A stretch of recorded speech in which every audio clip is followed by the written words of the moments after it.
In 2025, I accidentally did this thing, which I'm calling the year of frivolous reading, which I saw in some random post online a long time ago. And it actually ended up being one of the most amazing things. So I want to talk to you a little bit about what that has been, how it kind of came about, and why you might need to embark on the year of frivolous reading here in 2026. So if that sounds fun, let's get into some frivolity, okay? So how it started. I love to read. I've loved to read since I was a child, and I, like most of us, kind of got out of it in high school, in college, because I just had so much reading. I used to fall asleep on top of my AP US history textbook. Like, that happened more than one time. And so I kind of got out of the habit because I was reading so much. But then once I finished college, I got back into it and I was like, oh, I forgot how amazing reading is. It's so much fun. Soon after, I realized, that there were all of these nonfiction books where you could learn literally anything from these books, okay? Like, you want to learn something, there's probably a book about it. And so I started reading all sorts of nonfiction books. They're on actually this bookshelf over here. All of these nonfiction books. Where I learned about productivity, and I learned about business, and I learned about mindset, and I learned about money, and I learned about all these things, and it has been great. However, as one does, I took it too far. And so then what happened is that then I was a little overwhelmed. I would usually read a nonfiction and a fiction book at the same time, which was fine. But I would always start with a nonfiction book because, I am a girl who feels like I have to earn my way to everything. And so I would read, my nonfiction book first, and then I would read my fiction book. And a couple of things happened. Number one, life started getting really hard. We had a really rough year where our dog died. My mother-in-law died, like everybody died. It was really, really tragic, actually. And then we had another hard year, and like things were just hard. And I wasn't really in the mood, honestly, for that kind of book. I was like, I don't want to think about those things. I just need to like chill. So that was number one. Number two was I just needed to chill. Like, I was just feeling stressed, and I just needed it. And number three was I kept trying to read books that I didn't like. I would start a book and I would be like, this is stupid. Or I'd read the whole book and I'd be like, I didn't learn anything. And that was a waste of time. And this happened like 3 or 4 times until I finally got sick of it. I was like, you know what? I'm just going to read my fiction book, and then I'll add a nonfiction later. And then like 11 months went by. And here we are. So I did not do that. Instead, I ended up having a year of frivolous reading, which is exactly what it sounds like. It was a year where I just read whatever the heck I wanted. And it was so liberating. Was great. It was like it was rediscovering that I love reading all over again. It's like when I was in high school and my mom would take me in the summer to the library, and I get a stack of books, and then we'd go home and I would sit in my beanbag chair and I would read like a whole book that night, and I would read that whole stack by the next week because all my friends would go out of town and I would be home by myself. And so I would just read books, and it was great. And so like it just brought me back to like those memories, and it was just so nice. And so that was really, really, really great. Was that what I was going to tell you? Yeah. So that's how it started. Here's how it went. It was great. It was so much fun. I got to read all of these books. I actually read almost exactly the same amount of books. Please hold. This is my book journal, because it's not enough to just read books. I have to journal about them. I read 36 books last year, which the year before I read 34 books. So I ended up with 2 extra books. The difference being last year, 2024, was like half and half, fiction, nonfiction. And this year it was almost entirely fiction. I read 1, 2, 3, 4. Okay, more than I thought. I read 5 nonfiction books this year because I kept trying and I kept giving up. But 5 out of 36. Also, I feel like the opening scene in Harry Potter, a lot of these books were bigger than last year. You know, and Dudley's like, how many persons are there? And his dad's like, oh, there's 36. And he's like, 36? But last year there were 37. And his dad's like, well, a lot of them are a lot bigger than last year. And he's like, I don't care. But that's kind of how I feel. A lot of these were really big books. I read some like massive books this year, which I was not expecting. And it was so good. So 36, but a lot of them were bigger. And I just had so much more fun doing them. Okay. So it was great. So that's number one, is just like, it was so much fun. It was so much fun. And I got to read so many good books. So let me change the battery because we're just really falling apart here. And then I'm going to share just a couple of my favorite books. And then I think I'm going to make another video with like my more of like my top favorites, and we'll talk more in depth about them. We're going to talk about 5 books because these were my standout books that were really good. I need to print covers for these. But I need to finish up last year's journal, which maybe we'll do together.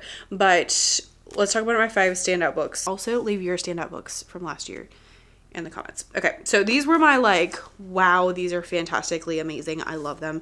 So great. So, number 1, The Bright Sword. This is by Lev Grossman, and it is a Camelot book. I love King Arthur and the Round Table, Camelot, all of it. Ugh, so much fun. When I tell you, some of them are a lot bigger than last year. I mean, this one was a solid 670 pages. So, oh, sorry, 668 pages because the other one, oh, nope, 670. Okay. It was a big one, but it was so good. It really, if you have read the King Arthur, myths, it feels like those. A lot of like retellings of the King Arthur stories don't feel like it. Like it loses that like magical kind of out there with the signs and the this and that. But this one has all those things, and it's so good. It's about a boy who wants to be a knight and shows up in Camelot after Arthur dies. And so he's like going through all of that, and like the knights are like falling apart and Camelot's falling apart. Everything's falling apart. And it's so good. So good. So this is one of the first ones I read last year. Loved it. He has a trilogy that I think I'm going to read this year called The Magicians, because I was really into that. So there was that one.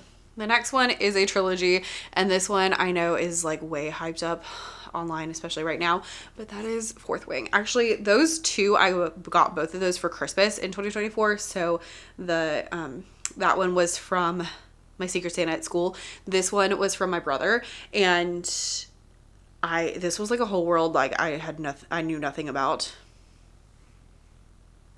So good. Now my warning is not very appropriate. A lot of cursing, but so good. So it's about a girl, and she has been training her whole life to become a scribe, and her mom is the like general of the army at the war college, and her mom forces her to, instead of becoming a scribe, forces her to become a dragon rider, which is like ride or die. Like literally people are dying left and right. Like don't get attached to anybody because they're all gonna die. Like crazy school where literally they're learning to fly dragons into battle, which is wild. So she's, brainy little, skinny little scribe, and she is trying to become a dragon rider, because basically the option is become a dragon rider or literally die.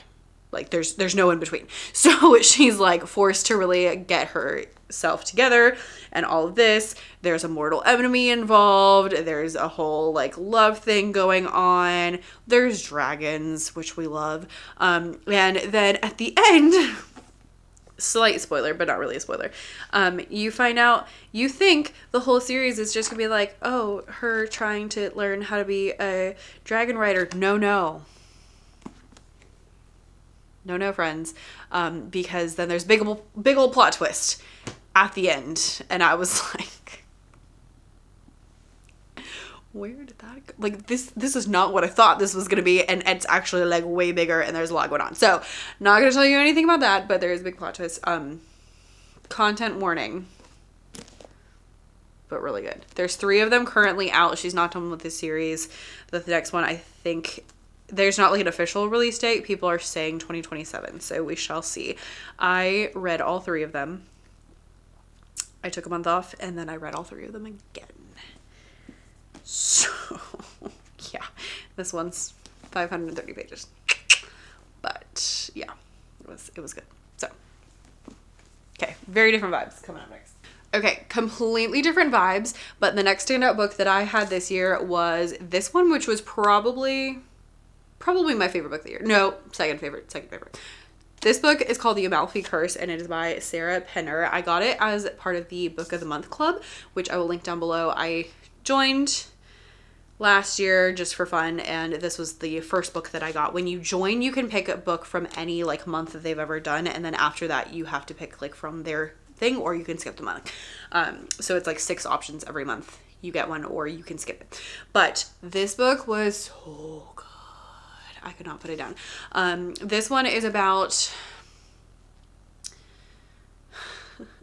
Italian sea witches in like the 1800s. And pirates. And then there's a dual perspective. So the other perspective is a girl from now who is diving and searching for things and searching for wrecks and stuff like that, and uncovering like this big whole thing. Basically, the sea witches, for lack of a better term, use their powers to like keep their coast safe, and everyone's trying to figure out why like no pirates are ever able to get there and all of that kind of stuff. So that one is that one. On to my actual favorite one of the year. I have to talk kind of quickly because I'm running out of space on this memory card. But my absolute favorite book for 2025 was this one, The Last 12 Miles by Erica Roebuck. Holy cannolis, this one is so good. I'd never read anything by her. Picked this one up kind of on a whim because I knew it was going to be about like the 20s, and I knew it was going to be about like Florida, Cuba, and I love those. I'm really into Chanel Clayton. If you've read any of her books, this gives those vibes. So good. It is also dual perspective, but in the same time period. We're at 1926, and so it's the perspective of Elizabeth, who is a real person. These are both real ladies. Elizabeth, who is a code breaker for the Coast Guard, trying to break codes to help capture rum runners during Prohibition. And then the other perspective is by a woman who is a rum runner, building her empire in like running illegal alcohol between Cuba and the Bahamas and Florida. Whoa, so good. I could not stop reading it. Absolutely love it. It was so fun. Read it pretty quickly. This one's it's 300 pages, so that's to me 300 is good. It's not like whoa, so that's really long, but it's also not like too short. So it was it was so good. I want to read all her books now, so they're all on my list. We'll see what I get to next year. And the last standout book that I want to share today, although I read so many good books this year, was this one, Alchemy of Secrets by Stephanie Garber. This one was a new release last year, and it's also from Book of the Month Club, which is where I found it. This was one of like the best gems that I got out of that club, obviously, since I have 2 of them. I will link it down below. And I think you get like a special promo and you get to sign up for like really cheap if you use my link or something like that. So Alchemy of Secrets is so good. This one is set in the modern day, but it has this like whole magic flair, which is hard to do well. She does it so well. So it's modern day, and the main character is in this class of like folk stories from Hollywood. And so it's all set in LA, where there's all these like Hollywood legends of like magic essentially, and then she finds out that the magic is real and the stories are real and there's a whole world that she doesn't know about, and it's so good. She has to find a certain magical object by a certain time or she's gonna die, and the twists and turns just kept coming. Oh my goodness, I could have never guessed how it was gonna end. There was like so much going on. You don't know who to trust. Oh, it was so good. So good.